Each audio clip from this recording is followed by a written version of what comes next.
सत्संगत जी प्यार से कहना, धन निरंकार जी। सत्संगत जी जैसे आप सभी आनंद लेते हैं निरंकारी मिशन की पुस्तक प्रेरक महिलाएं, जिसमें एक ब्रह्म ज्ञानी नारी अपने घर परिवार का वातावरण गुरुमत के सिद्धांतों को अपनाते हुए इतना सुंदर बना सकती है कि इसका प्रभाव उस परिवार में परवरिश पाने वाले बच्चों व अन्य संपर्क में आने वाले लोगों में सकारात्मक भाव जागृत कर सके। बचपन में मन की साफ स्लेट पर मानवीय गुणों के संस्कार लिखकर एक नारी समाज को अच्छी इंसान दे सकती है।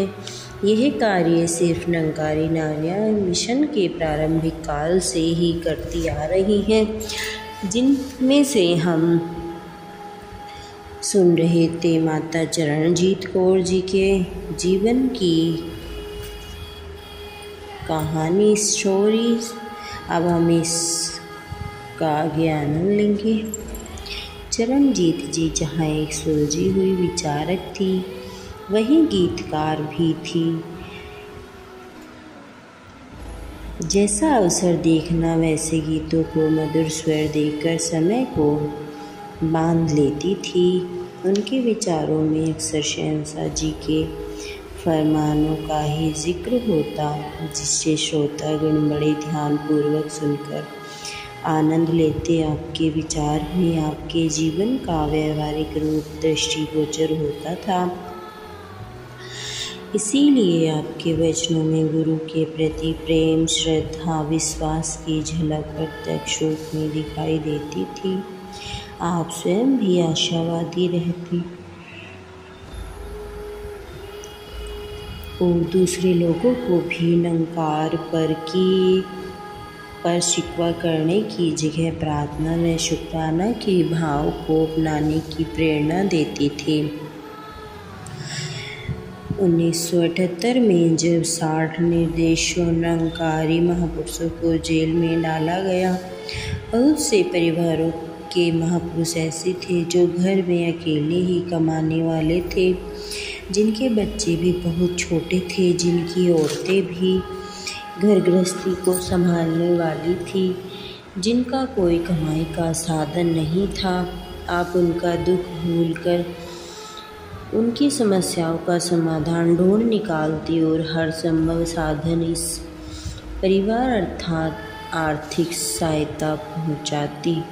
उनके घर जाकर उन्हें सहनशीलता से निरंकार की लीला के आगे समर्पण होने का मार्ग दिखलाती रहती।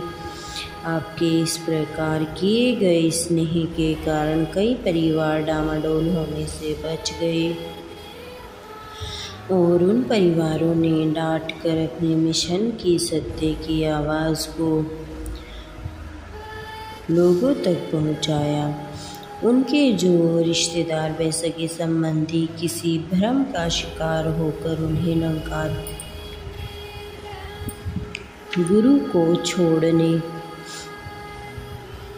के लिए कहते, तो आप उन्हें समझाते कि अपने रिश्तेदारों को पूर्ण विश्वास के साथ कहो कि समय सदा एक सा नहीं रहता। पतझड़ के पश्चात ही वसंत ऋतु आती है। दुनिया देखेगी कि अंत में सदैव सत्य की कैसे जीत होती है। इस प्रकार आपकी दयालुता, सहानुभूति व परोपकार की भावना रंग लाई और ये परिवार और भी अधिक समर्पित भाव से भक्ति मार्ग पर अग्रसर होने लगे। विदेश यात्रा। 1975 में बाबा गुरबचन सिंह जी महाराज अपने साथ सेठ बाबा हरदेव सिंह व उनकी धर्मपत्नी सविंदर कौर जी एवं आपको गोविंद सिंह जी को दूर देशों की प्रचार यात्रा पर ले गए। वहाँ भी आपने गुरु की बहन होने के साथ आपने आपको बाबा गुरबचन सिंह जी का गुरसिख ही माना। यदि किसी ने आपको गुरु का परिवार कहकर संबोधित किया, तो आपने हर दम माना कि शहंशाह जी के घर जन्म लेना, भाई रूप में बाबा गुरबचन सिंह जी एवं सज्जन सिंह जी का प्यार दुलार मिलना और अब सेठ हरदेव सिंह जी के साथ में अपना सभी संतों के दर्शन करना, यह सब निरंकार का रहमो करम है, जिसे हमें चुना, अपना प्रेम दिया, वह आप जैसे संतों महापुरुषों का संग दिया। उन देशों में भी आप अपने भोलेपन, मीठी वाणी व मधुर स्वरों में गुरु महिमा का गान करके संतों को निहाल करती रही। अंतिम यात्रा आप सन 1909 में महाराष्ट्र समागम के अवसर पर मुंबई गई हुई थी, जहां 22 जनवरी सन 2009 को आप ब्रह्मलीन हो गई। उस समय आपकी आयु 67 वर्ष की थी। 22 जनवरी को सुबह आपको दिल का दौरा पड़ा और तुरंत उपचार हेतु अस्पताल ले जाया गया, जहां चिकित्सकों ने आपको बचाने का भरसक प्रयास किया, पर निरंकार की अपनी लीला है। चरणजीत जी तो ब्रह्मलीन हो निरंकार में एकमिक हो गई। सतगुरु बाबा हरदेव सिंह जी महाराज राजस्थान, मध्य प्रदेश एवं महाराष्ट्र की कल्याण यात्रा करके 22 जनवरी की रात को ही मुंबई पधारे और सीधे अस्पताल पहुंचकर उनके परिजनों को सांत्वना दी। श्रीमती चरणजीत कौर जी की पार्थिव देह को 23 जनवरी की सुबह हवाई जहाज से मुंबई से चंडीगढ़ लाया गया और वहाँ भी बहुत से संतों महापुरुषों ने आपके पार्थिव शरीर पर फूल मालाएं चढ़ाकर श्रद्धा सुमन अर्पित किए और तदुपरांत वैन द्वारा आपके पार्थिव शरीर को चंडीगढ़ से जालंधर ले जाया गया, जहां आपका 24 वर्ष को पूरे सम्मान के साथ अंतिम संस्कार कर दिया गया। उनकी अंतिम यात्रा में पंजाब, मुंबई, दिल्ली व जम्मू कश्मीर आदि अनेकों राज्यों से निरंकारी श्रद्धालु सम्मिलित हुए।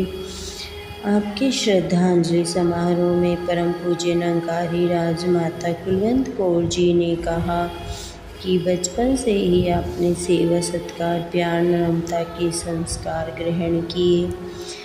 हर किसी के भले की केवल कामना ही नहीं बल्कि भलाई करने के लिए हमेशा तत्पर थी। जालंधर की संगतों की संभाल उन्होंने बहुत ही सुंदर ढंग से की। आपको बहुत प्यार मिला। 1 फरवरी सन 2009 को जालंधर में श्रद्धांजलि समारोह में सतगुरु बाबा हरदेव सिंह जी ने फरमाया, आज यहाँ श्रद्धा के फूल उस जीवन को समर्पित किए जा रहे हैं जो जीवन गुरुमत और उपकार में बीता, सुंदर देन दी और सबके हृदय में स्थान बनाया। उन्होंने सामाजिक एवं पारिवारिक ढांचे में रहकर सुंदर ढंग से सभी जिम्मेदारियों को धीरज और सूझबूझ के साथ निभाया। युग पुरुष बाबा अवतार सिंह जी एवं जगत माता बुधवंती जी के घर जन्म लेकर सेवा के संस्कार ग्रहण किए। हर किसी के दुख दर्द में शामिल हुए। गुरुमत की शिक्षाओं को जीवन का आधार बनाया और ये भावनाएं उनके जीवन में परिपक्व होती चली गई। अनेकों महापुरुषों की रचना से भी उनके जीवन के गुणों की चर्चा सुनी। उन्होंने सबकों को प्यार दिया। शारीरिक मजबूरियों के बावजूद मिशनरी जिम्मेदारियों को बखूबी निभाया। अपने उत्साह को कम नहीं होने दिया। अपने शरीर की परवाह किए बिना अपना प्यार व अपनेपन की मासूमियत हर किसी को कराई। हर एक के दुख सुख में शामिल होना उनके व्यवहारिक जीवन का अंग बन गया। परोपकार के लिए हर समय तत्पर रहते थे। उन्होंने महत्वपूर्ण एवं सफल जीवन जिया। गुरु घर में जन्म लेकर आत्मा का कल्याण किया और उपकार के भाव को अपनाया। जो जिम्मेदारियां दी गई उसे हंस हंस कर निभाया और आखिर सांस तक अपनी प्रीत निभाई।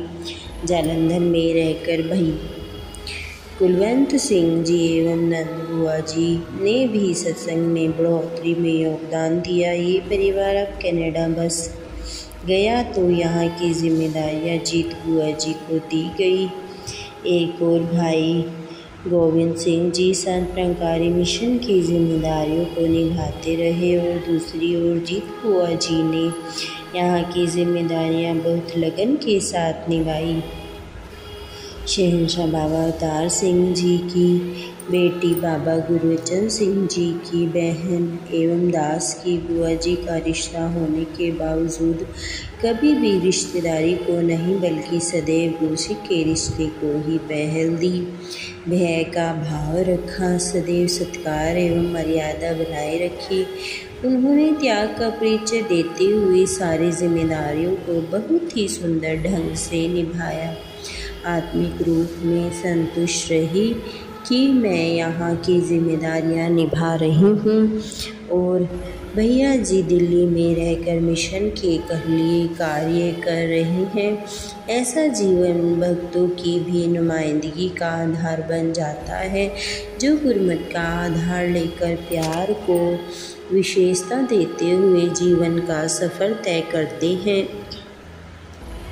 आखिरी श्वास तक निरंकार पर विश्वास परिपक्व रखते हैं, कभी डुलायमान नहीं होते और परोपकारी जीवन जीते हैं। ऐसे जीवन को श्रद्धा सुमन अर्पित किए जा रहे हैं। आज भले ही वह शरीर रूप में हमारे बीच नहीं है, लेकिन उनका कर्म, उनकी भक्ति, उनकी सद्भावना हमेशा उनको जिंदा रखेगी। वे दया एवं करुणा के ऐसे प्रतीक चिन्ह छोड़ गई है, जिन पर चलकर कोई भी अपने जीवन को सफल बना सकता है। ऐसे ही भक्तों के बारे में लिखा गया है कि धन गुरु ते धन गुरु सिख ने, जो इकमिक हो जांदे ने, पांदे ने अवतार नाम, जो अपना आप गवांदे ने। आज सत्संग जी ये थी माता चरणजीत कौर जी के जीवन का सारांश, जिसको हमने पढ़ा भी और मानवीय गुणों को अपनाते हुए उन्होंने अपने जीवन को भक्ति और सेवा में समर्पित किया। प्यार से कहना धन्य निरंकार जी।